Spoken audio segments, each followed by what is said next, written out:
이 시간 우리에게 주신 말씀을 함께 보겠습니다. 출애굽기 20장 1절로 6절까지 말씀을 우리 함께 볼까요? 구약성서 112쪽에 있는 출애굽기 20장이고요. 1절로 6절까지 말씀.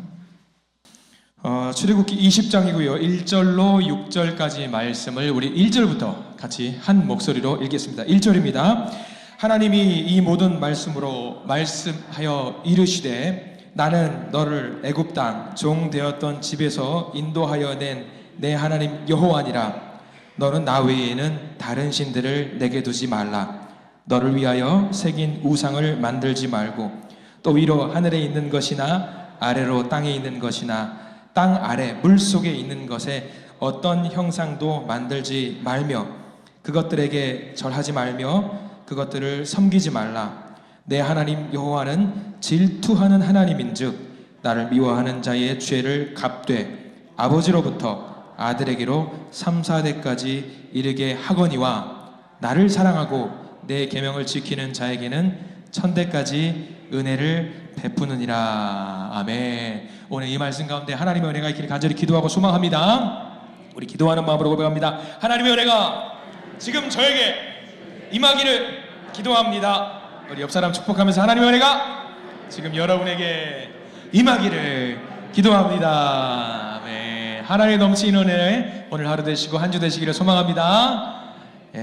가끔 이제 말씀을 딱 읽다 보면요 1절부터 읽겠습니다 시작했는데 아무도 안 읽으시면 내가 잘못 찾았나 순간 머릿속으로 그럴 때가 있어요. 우렁차게 읽어주십시오. 그래요. 오늘 말씀은 좀 새로운 시리즈로 한번 잡아보았어요. 이 시대의 우상들이란 제목을 해서 우리가 우상이라는 그가 좀 불편하지만 넘어가서는 안 되는 주제를 한번 당분간 좀 잡아보려고 합니다. 첫 번째로 내 마음속의 우상이라는 좀 해보려고 해요. 여러분 지금 요즘 경제 상황이 좀 어떤 것 같습니까? 하나같이 하시는 말씀이 안 좋다고 그러죠. 5년 전에도 안 좋았고 10년 전에도 안 좋았고 과거에 좋았을 때가 없어요. 이상해요. 근데 코스피는 연중 최고치를 경신하는데 내 지갑은 왜 이렇게 없나? 돈이 없나? 그럴 때가 많이 있지요. 지금처럼 만약에 안 좋다라고 쳤을 때 지금처럼 안 좋은 게 사실 과거에 더 많이 있었다라는 사실 여러분들 아실 겁니다. 우리나라에서 경제적인 사정으로서 가장 안 좋았던 시대가 언제였어요, 여러분들? IMF 때가 아니었을까 생각을 합니다. 물론 IMF 때도 잘 먹고 잘 사시는 분들은 잘 살아요. 잘 먹고 이제 보통 이제 서민들은 좀 그렇게 어려운 때가 있었죠. 우리나라 IMF 때 못지않게 미국에서도 굉장히 경제적으로 미국을 한바탕 휩쓸었던 때가 한 번 있었습니다. 2008년 중반이었어요. 아마 뉴스에서 한 번쯤은 들어봤을 거예요. 서브프라임 모기지론이라는 이야기를 한번 들어봤을 겁니다. 영어니까 저게 무슨 말인가 싶었을 수 있어요. 근데 그 내용을 간단하게 정리하면 그런 겁니다. 우리나라도 그런 게 있어요. 은행에서 아파트라든가 집을 살 때에 담보로 대출을 받잖아요. 근데 이제 은행에서 담보로 대출을 받기 위해서는 신용도가 보증이 돼야 되는 사람들한테 돈을 많이 빌려줄 수가 있는 거죠. 근데 그때 당 2008년도에는 미국에는 쌓였어요. 뭐가 쌓였냐면 신용도가 낮은 사람들에게도 고액의 금액을 은행에서 빌려주는 경우들이 많이 있었습니다. 아무렇지 않았어요. 근데 이게 한번 이제 갚을 수 있는 재정적인 형편이 안 되는 상황에 있는 사람이 터지기 시작하면요 어떻게 되는 거죠? 펑, 펑, 펑, 펑 이게 연쇄적으로 터져요. 그게 2008년 미국을 강타했어요. 나라가 휘청일 정도로 굉장히 많이 힘들었던 시대였다라고 합니다. 그게 서브프라임 모기지 사태입니다. 기업의 대표들 같은 경우는 감당을 못해요. 한 개인이 무너지는 게 아니라 기업이 무너지면 기업에 있는 모든 사람들이 다 갑자기 노숙자가 될 수 있는 상황이 생기니까요.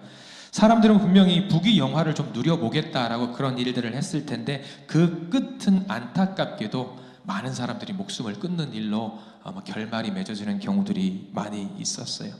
누구나 다 갖고 싶은 마음일 겁니다. 돈 좀 많이 벌고 싶고 좀 잘 먹고 싶고 잘 살아보고 싶은 마음. 거기에 근데 우리는 그런 생각을 해요. 거기에 그렇게 목숨을 걸 일이냐라는 물음을 던지게 되는 거죠. 우리도 경제가 많이 어렵습니다. 근데 여러분들이 주의해야 될 게 있습니다. 우리가 살면서 많은 어려움들이 있을 텐데 그런 어려움들 과연 우리가 세상적인 일에 목숨을 걸고 할 필요가 있겠느냐라는 생각을 하게 되는 거죠. 우리가 지키고 의지해야 될 것은요, 세상적인 재산이나 재물이 아님을 명심하시기 바랍니다. 우리가 지켜야 될 것은요, 우리 마음의 주인이신 하나님을 의지할 수 있는 것, 그게 제일 중요합니다. 여러분들 살면서 목숨 걸고 지킬 게 뭐가 있습니까? 라고 물어봤을 때 몇 가지가 있을 거예요. 뭐가 있을까요? 1번 가족 목숨 걸고 지킬 수 있죠. 뭐 가족, 형제, 자매, 기꺼이 내가 내 한 몸 희생하더라도 기꺼이 살리고 싶은 것들이 분명히 있습니다. 근데 오늘 성경은 뭐라고 이야기하냐면 그 모든 것들이 목숨 걸고 지킬 것이 아니다라고 이야기를 하고 있는 거예요. 오히려 우리가 목숨 걸고 지켜야 될 것은 딱 하나, 하나님 한 분만을 목숨 걸고 지키면 하나님이 나머지 것들은 다 해결해 주신다라는 이야기를 우리에게 해주고 있는 거예요. 우리가 이것을 잘 기억했으면 좋겠습니다. 우리 마음속에 하나님 말고 다른 존재가 들어간다, 이거를 뭐라 그러는지 아시죠? 뭐라 그럴 것 같아요? 우상이라고 그래요. 다 잘 아시네. 오늘 말씀 그만하셔도 될 것 같아요. 다 잘 아시니까. 우리 마음속에 하나님 아닌 다른 것을 들어오게 만드는 순간 우상이에요. 그럼 여러분 질문 드려볼게요. 자, 아들, 딸 있는 분들, 내 마음속에 아들을 두고 있는 분들 우상이에요, 아니에요? 성경에서는 우상이라고 해요. 죄송합니다. 우상이에요. 내 마음속에 하나님 아닌 거를 넣으면 안 되는 거예요. 아들을 넣어도 안 되고 딸을 넣어도 아니고 남편은 빠져나가도 될 것 같긴 한데 남편은 나가도 될 것 같긴 한데 다른 거를 넣으면 안 된다는 거예요. 다만 하나님 전제 조건. 그렇다고 해서 아들을 버릴라, 딸을 버려, 그거 아니에요. 하나님을 내 가슴 속에 모시는 순간, 내 마음에 모시는 순간 그 여타의 것들은 다 어떻게 된다? 하나님이 지켜주신다. 이게 중요한 거예요. 무엇을 내 마음속에 모셔야 되는지 중요한 거예요. 예나 지금이나 이 우상들은 세상에 너무 많아요. 옛날에는 보면요, 우리나라 예수님 시대에 보면은 그리스 로마에는 우상이 아주 그냥 난리였어요. 지금도 문화재라고 해서 보관이 되어 있는 것들이 많이 있어요. 여러분들 이때 당시 예수님이 살았던 시대에 우상으로 섬겼던 것들 몇 가지 사진을 좀 가져와 봤거든요. 아크로폴리스 언덕 위에 세워진 아테나 여신을 기르는 파르테논 신전이라고 하는 곳이에요. 굉장히 웅장하죠. 거대하죠. 자, 또 하나 볼까요? 그 다음 사진을 보시면 아프로디테 여신의 신전이래요. 좀 작은 것 같아요. 아프로디테는 무엇의 신인 줄 아세요? 미의 여신입니다. 아름다워져 보셨어?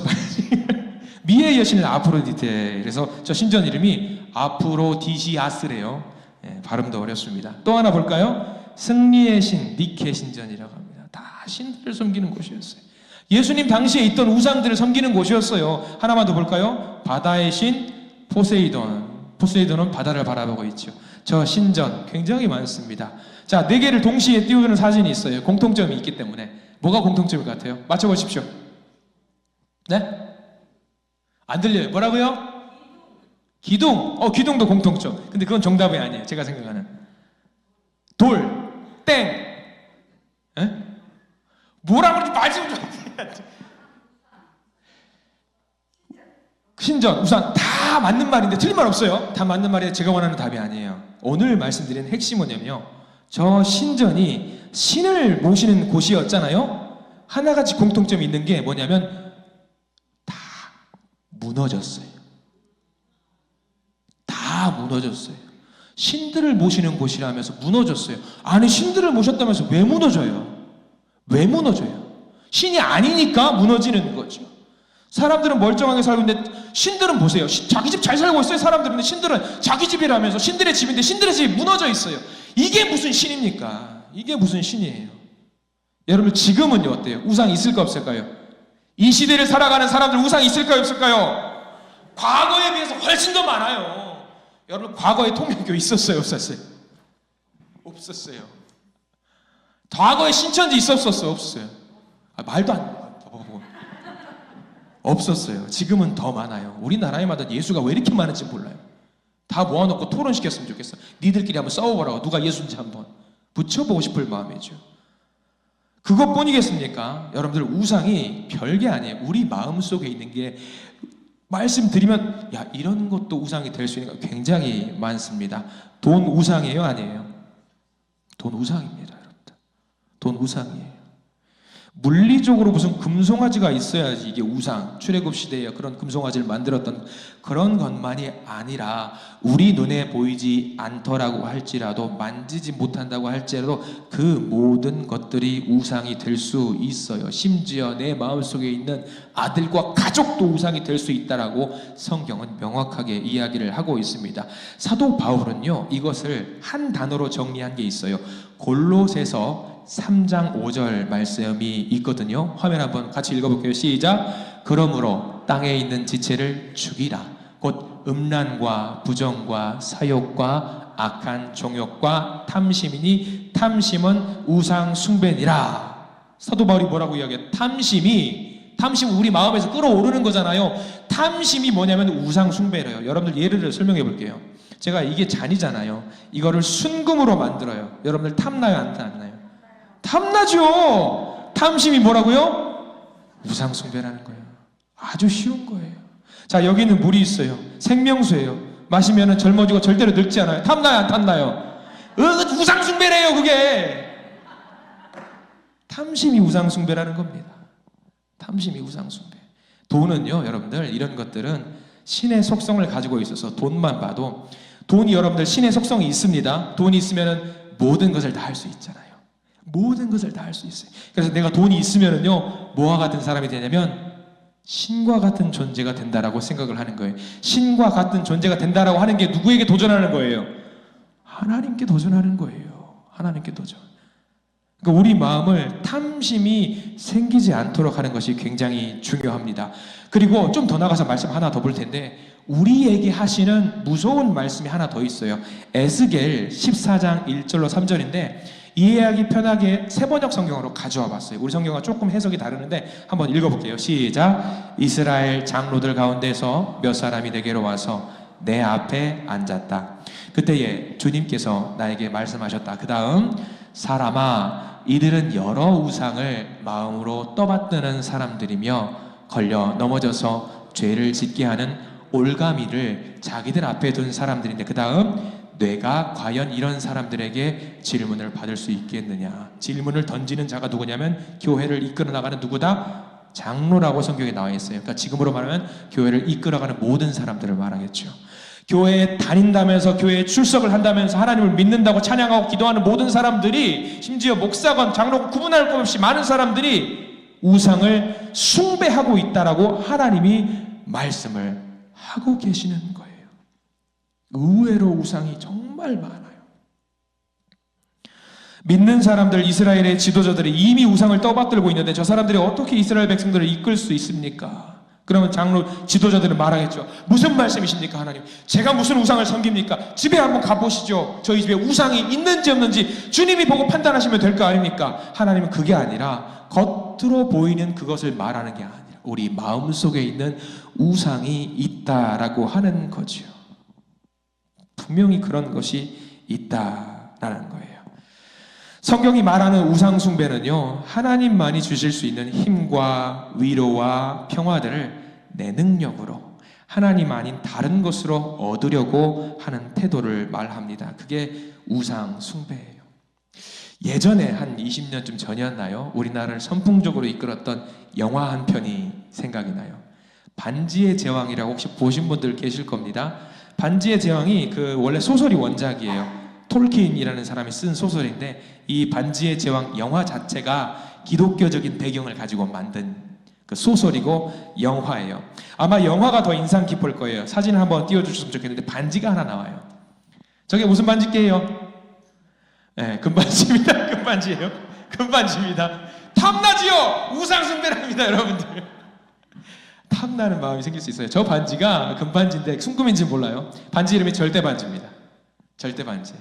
근데 저 절대반지가 무슨 특징이 있냐면 사람들이 저 반지를 보는 순간 무슨 생각이 드냐면 갖고 싶다라는 마음이 생긴다라는 거예요.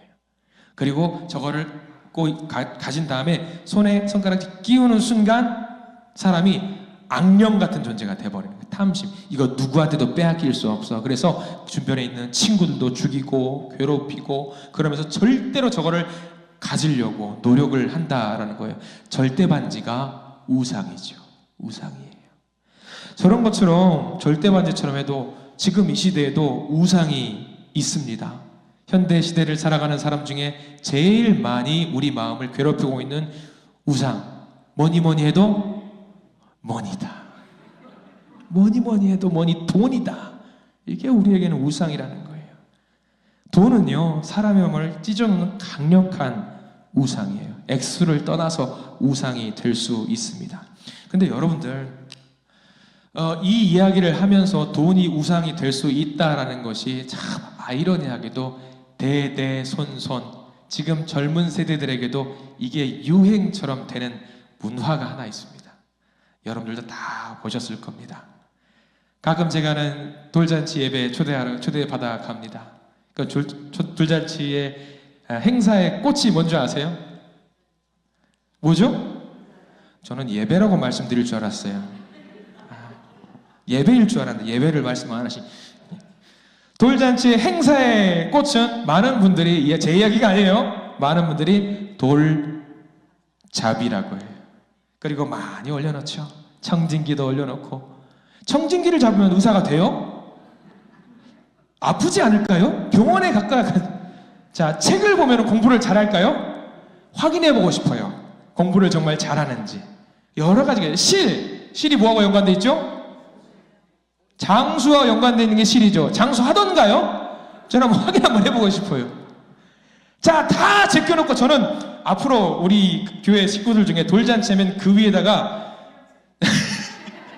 제 입으로 말한 거 아닙니다. 성경책을 잡으면 뭐가 되는 건가요? 자, 거기까지 아무 말도 하지 마세요. 아무 말도 하지 마세요. 들으시니까 아무 말도 하지 마세요. 들으십니다. 큰일 나요. 많은 분들이 그 위에다가 뭘 올려놓으면 돈을 올려놔요.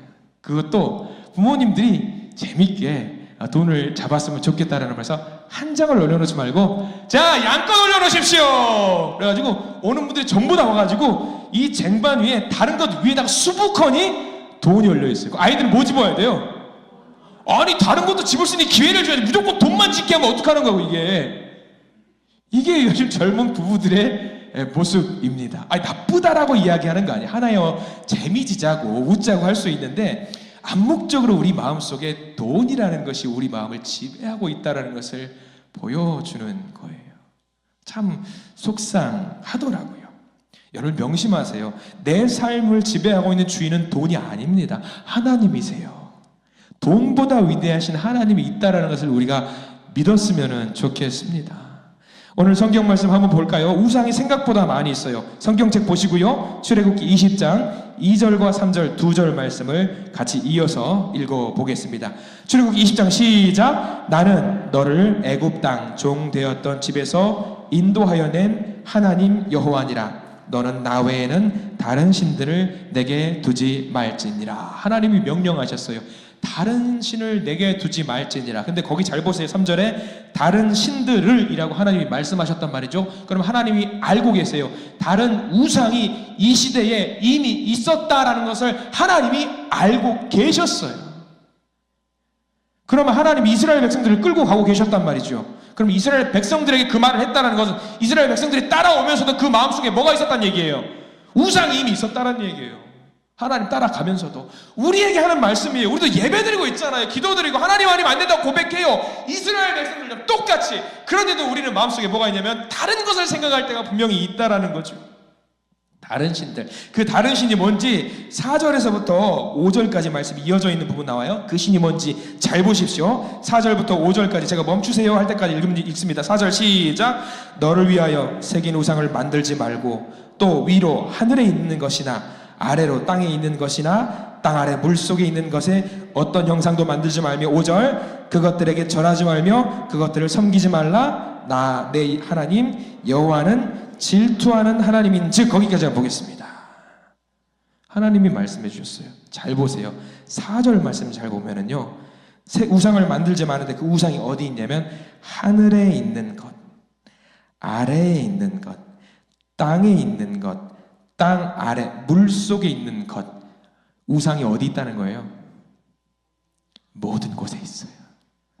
모든 곳에 있다는 것을 이미 하나님이 알고 계셨어요. 모든 곳에. 그러면 모든 곳에 있다면 내 마음속에도 당연히 있을 수 있다라고 하나님 알려주시고, 이게 굉장히 무서운 말입니다. 돈이 될 수 있습니다. 명예가 될 수 있어요. 권세가 될 수 있어요. 스포츠가 될 수 있고요. 취미, 사람, 모든 것이 우상이 될 수 있어요. 우리가 착각하면 안 됩니다. 눈에 보이지 않는 것도 우상이 될 수 있어요. 우상 별거 아닙니다. 우리 주변에 굉장히 많이 있습니다. 물론 탐심이라고 하는 것이 좋아하는 것과 탐심은 달라요. 좋아할 수 있어요. 그러나 이게 하나님 대신해서 나를 뭔가 할 수 있다라고 생각하는 순간 그것이 탐심이 되는 거죠. 하나님이 주신 것에 만족해야 되는데 그것에 대해서 만족하지 못하고 조금만 더 그렇게 마음을 먹다가 그게 우상이 되는 경우가 많이 있다라고 하는 거죠. 그 우상이 우리의 마음을 지배합니다. 그리고 별 생각 없이 우리의 열정과 에너지와 돈과 자원을 거기에 쏟아 부어요. 그게 우상이 될 수 있어요. 우리 마음, 자녀도 우상이 될 수 있고요. 직업도 우상이 될 수 있습니다. 칭찬이 우상이 될 수도 있습니다. 사회적 지위와 환경, 외모, 정치, 명분, 가치관 다 우상이 될 수 있어요. 경고 하나 드리겠습니다. 교회 우상이 될 수 있을까요? 없을까요? 있습니다. 있어요. 교회도 우상이 될 수 있어요. 교회는요, 하나님을 내 주님이라고 섬기는, 믿는, 신앙하는 사람들의 모임의 공동체입니다. 근데 거기에 하나님이 있지 않고 다른 것이 있다고 한다면 그 교회는 잘못된 교회죠. 우리 교회 모든 성도님들은 하나님을 주인으로 모시는 공동체임을 믿습니다. 아까 말씀드렸죠. 외모도 요즘 아까 아프로데트 신상 해가지고 신전 나왔잖아요. 외모도 우상이 될 수 있어요. 교회에서 우리 윤 목사님이 잘생겼다고 우리 목사님 높이면 그거 우상입니다. 제 모습 보고 우와 우리 목사님 이러면 우상이에요. 큰일 나는 거예요. 어이가 없다는 듯이 다들 웃으시는데 저도 거울 보면 10번에 한 번 정도는 잘생겼다고 생각을 합니다. 9번은 아닌 것 같은데 별거 아닌 작은 것에부터 여러분들 우상이 시작이 돼요. 우리 마음이 동하는 순간부터 우상이 시작될 수 있는 겁니다. 그러니까 내가 방심하면 안 되는 거예요. 하나님이 늘 내 마음속에 있는지 그거를 가장 먼저 점검해야 합니다. 청소년들에게 깊숙하게 요즘 들어온 우상이 하나 있어요. 젊은 아이들이, 어린이들이 가장 되고 싶어 하는 게 뭔지 아세요? 요즘 1번. 연예인보다 더 1번. 유튜버. 유튜버 하면 돈 많이 버는 줄 알아요. 아이고, 되겠어요, 그게. 아무튼 유튜버 말고 그 다음 되고 싶은 게 연예인. 그래서 어리고 젊은 가수들을 칭하는 말이 있어요. 한국말에 3글자. 아는 분. 아이돌이라는 말이 있어요. 너 모델래? 아이돌이요! 이렇게 말을 해요.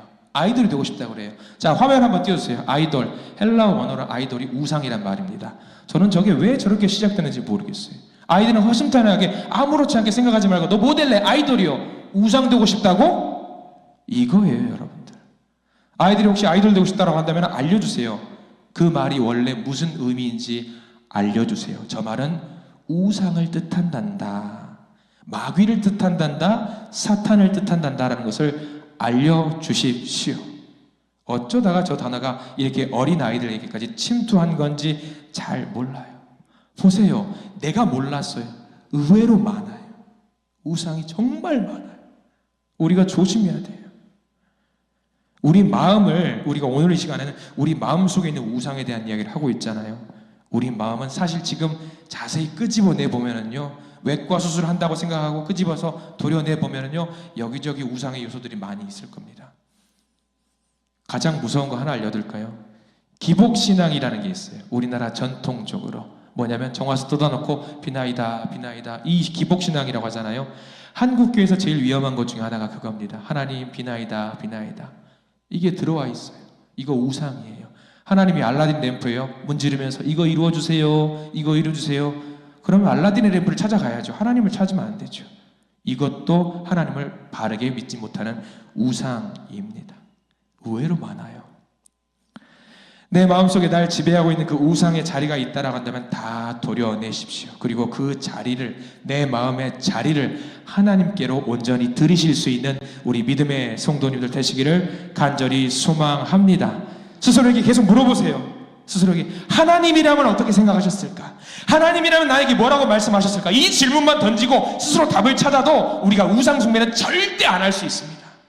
한 주간 살아가실 텐데 곳곳에 있는 우상들을, 집에 있건 회사가 됐건 어디에 있건 내 삶의 자리에서 있던 모든 우상들을 다 정리하시기 바랍니다.